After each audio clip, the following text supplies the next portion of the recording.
दोस्तों, कहानी में अब आने वाला है सबसे बड़ा और धमाकेदार ट्विस्ट।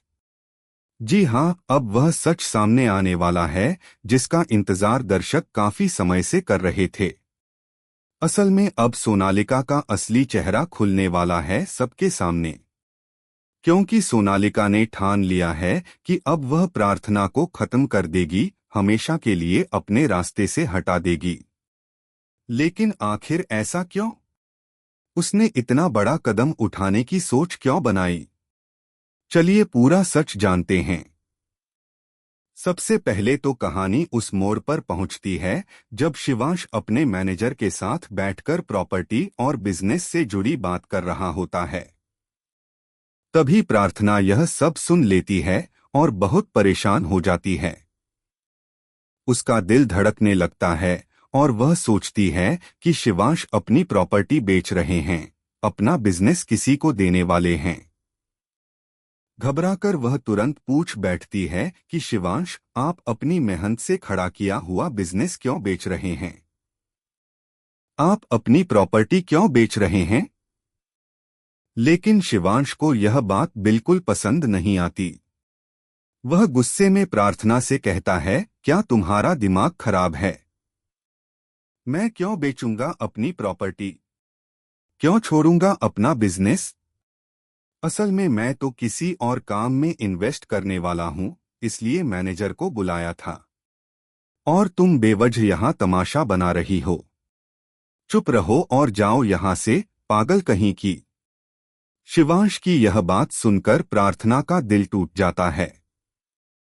वह सोचने लगती है कि मैंने तो बस उसकी मदद करनी चाहिए थी, लेकिन अब तो उसे लग रहा है कि मैं हर समय शक करती हूं। शिवांश बाद में प्रार्थना से पूछता भी है कि आखिर तुमने ऐसा क्यों सोचा? तब प्रार्थना सच्चाई बताती है कि उसे लगा शिवांश उसके पैसे का इंतजाम कर रहे हैं, क्योंकि उसे अभी भी अपनी रकम लौटानी है। लेकिन यही बात फिर से झगड़े में बदल जाती है। शिवांश और ज्यादा गुस्सा हो जाता है और कहता है, अब तो मेरा तुम्हारे साथ रहने का बिल्कुल मन नहीं करता। तुम जैसी लड़की के साथ कोई रह भी कैसे सकता है? तुम्हें तो सिर्फ पैसों की पड़ी रहती है। तुम्हें किसी की फीलिंग्स की कोई कदर ही नहीं। रोज रोज तुम्हारे मुंह से वही पैसा पैसा सुनकर अब मैं तंग आ चुका हूं।